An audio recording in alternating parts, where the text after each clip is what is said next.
of the Nigeria Internet, the immediate past president of the Nigeria Internet Registration Association. Mr. Rudman, you're very welcome. If you're on the call, please unmute your mic. It's always a pleasure to listen to Mr. Rudman speak. Mr. Rudman will be helping us here with the best industry practices, for transparency and parental control in children's online interactions. And I don't know if Mr. Rudman would also like to contribute, to the earlier question that we had asked regarding the age-appropriate design that we should consider, when these platforms are being implemented. Why not restricting digital access and the learning opportunities? Mr. Rudman, you're welcome. Good afternoon. Hello, good afternoon. How are you? I put my camera on. Can you see me? Yes, we can see you. Okay, I can't see myself here, so I don't know. Well, you're looking very good, Mr. Rudman, if I do say so myself. You're welcome. Thank you. Thank you. Good to see you. Thank you so much, the NKF, for organizing this. Yes, so this is not my area of expertise. I am not a legal person like some of the speakers, but I'm more of a technical person.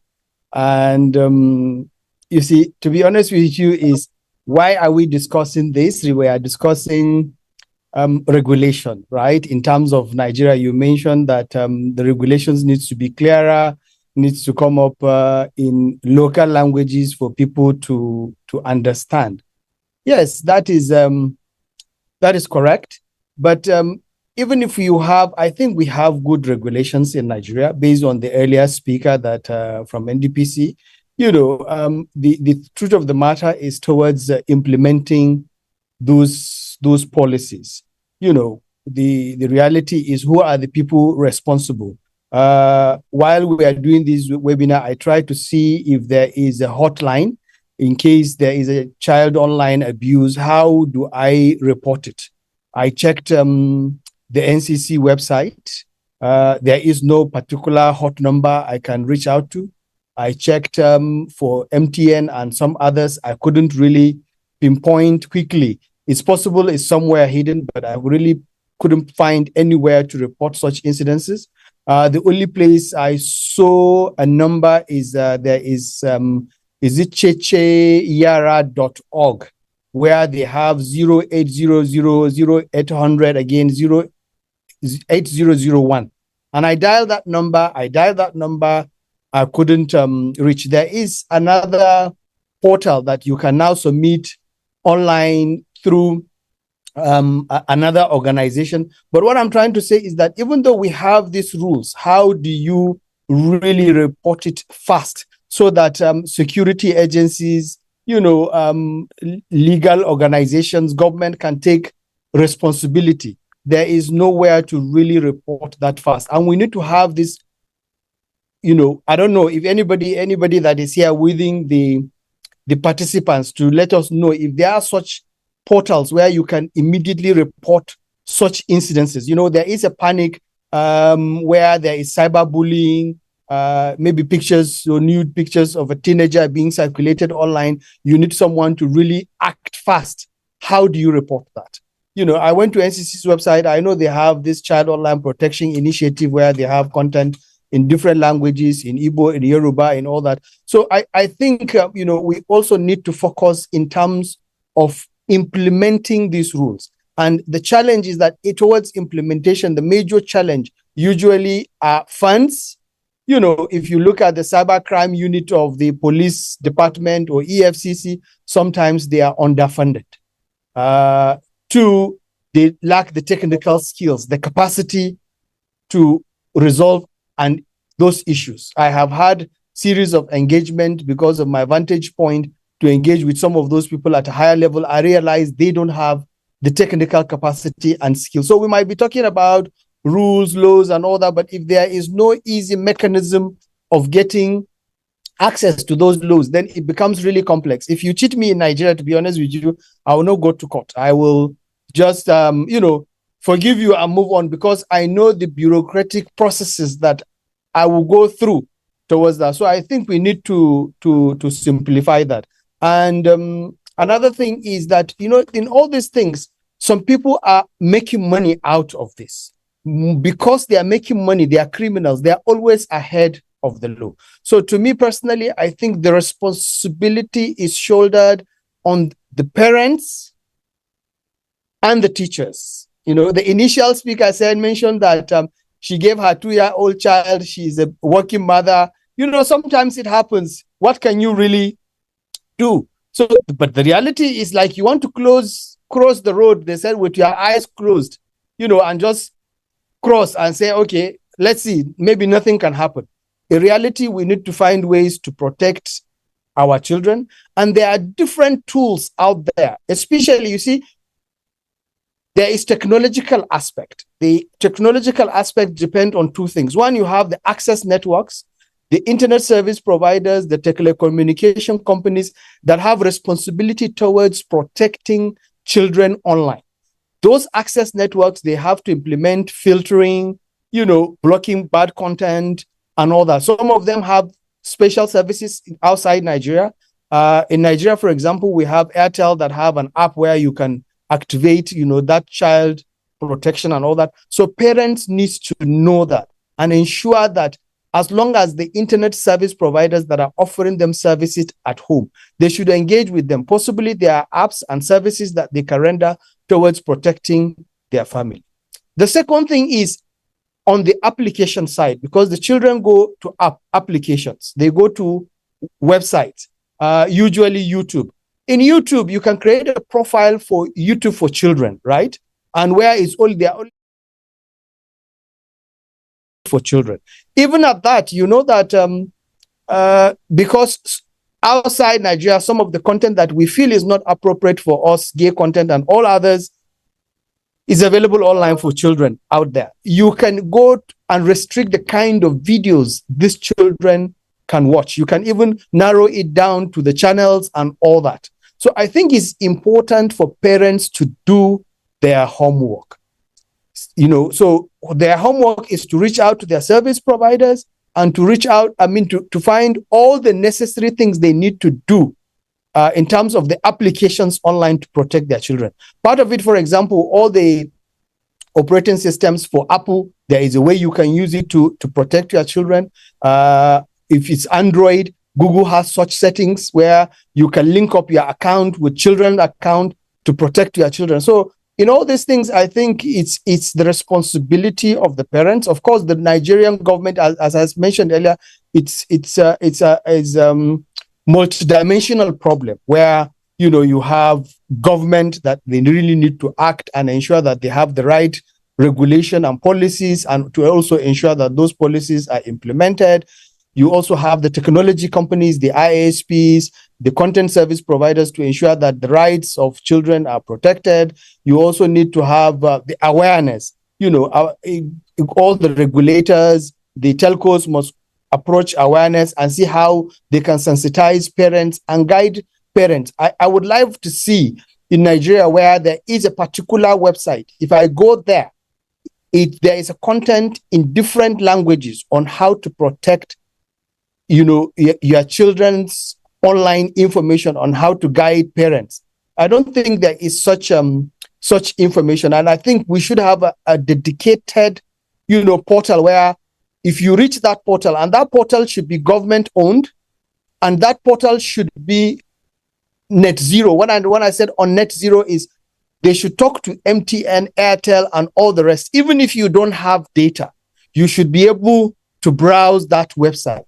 Let's assume you have zero data on your phone, but you should be able to go to that website where you can report things against child abuse, and you can find information and settings on different languages. So collaboration is also part of it. I think, in terms of the government alone cannot solve this problem. The telcos cannot do it. The parents alone cannot do it. So there has to be a collaboration between all these entities, including the civil society, towards seeing that they find the gaps, just like the way we are discussing here, right? We are just interested parties, as I was invited. In fact, I said, I'm not an expert in this field, but they insist that I must speak.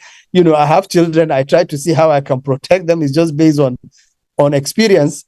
But I think, through the West African Internet Governance Forum, I think we should find a way to see how we can push for this in Nigeria, where you have a portal that is accessible, whether you have data or not, and it has all the key information and where you should report this information. I don't know whether that website is available or not, but I've checked online as we are discussing today. I couldn't find it. So thank you so much for listening to me. Thank you, everyone.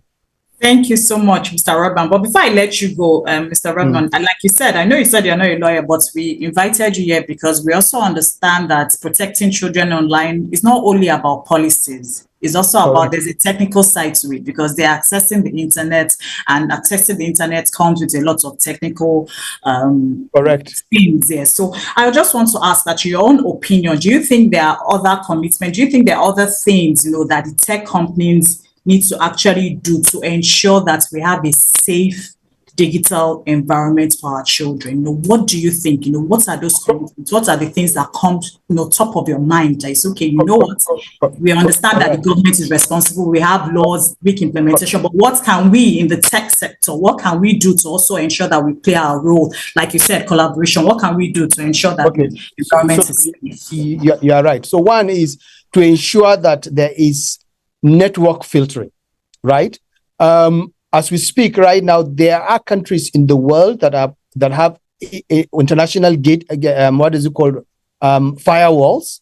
We know of China, we know of Iran, and some of those other countries that are really filtering. I'm not talking about that, but we have other countries, even in Europe, where they go online, they check to make sure that those websites that are dealing with child online pornography and all other bad things are actually filtered by the telecommunication companies. So even if you know the website, you go there, you will not see that website because it's being filtered.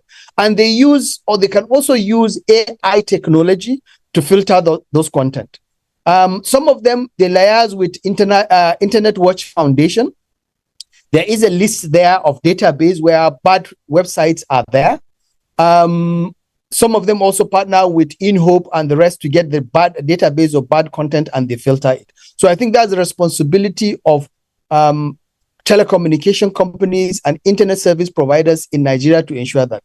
And also to have a special product meant for families which I don't know whether there is such product exists or not, but I checked, I couldn't find, where there is a data bundle on MTN where if you subscribe, all these bad contents are filtered. That's one aspect, filtering and blocking bad content. They should be able to do that.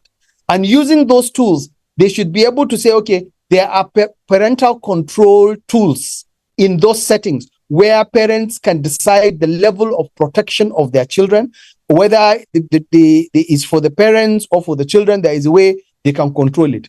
So the technology companies also, like all the other content service providers, they do such things. When you look at Facebook, Google, Microsoft, they all implement such tools. But unfortunately, there is no awareness for the parents to take advantages of those tools. So we are talking about the technology companies now, the ISPs. I want to even focus on the ISPs and the telecommunication companies, right? Collaboration. They need to collaborate with authorities. I mentioned in my earlier thing that there has to be one particular portal where everybody can report their incidences. And there has to be a 24/7 hotline.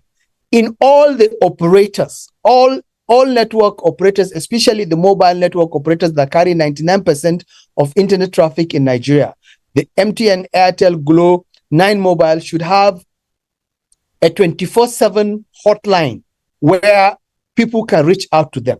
Using that hotline, they should be able to communicate and partner with law enforcement agencies, police department, cybercrime unit, EFCC, Office of the National Security Advisor. All should come under one umbrella towards resolving such issues so that the telcos can report immediately to government. Telecommunication companies can also store metadata. When you are browsing, there is a metadata. It means like the websites you go to, the time you log into, what you access, all those things, not the actual content. And that is important for the telecommunication companies to keep in their as record of their database, and some of them should hold it for at least a period of 6 months or 1 year, so that when there is violation and there was delay in reporting, you can still go back to the data log and extract the violators and find ways to prosecute it. Because even if you report these incidences, if there is no evidence, there is no way you can pursue it legally. And that's why I said telco companies can store this metadata for law enforcement agencies. The telcos also, because they have the customers, they are generating revenue from internet, they should have awareness and education campaigns. Some of them are already doing it. They should partner with the regulators to do it. They should sponsor events in radios, in TV stations. They should partner with schools. Teachers needs to be properly trained. And access, I didn't even mention earlier, access to internet in schools should be filtered. There should be a special services from all the internet service providers when they are giving educational institutions that is ensured that is filtered. I don't know whether it's done in Nigeria or not, but outside of Nigeria, in so many countries, that is filtered. There is special services for educational institutions. So telcos must partner with such schools, see the way they can provide awareness to the students and awareness to the teachers. They have the funds. They are extremely rich in all these things in terms of awareness, capacity building, advocacy. You need financial muscle to do it. And these telcos have the financial muscle and government to do this. To secure their infrastructure. I think I mentioned some of the things that I feel are critical when it comes to technology companies. There are other most, but I don't want to talk too much. Thank you, Busayo. Thank you so much, Mr. Rudman. You see, that's why we invited you here. When you claimed that, when they told you, said, "Oh, you're not." So you see, thank you for this expertise. You have the expertise, and that is why the NCAF deemed it important to invite you.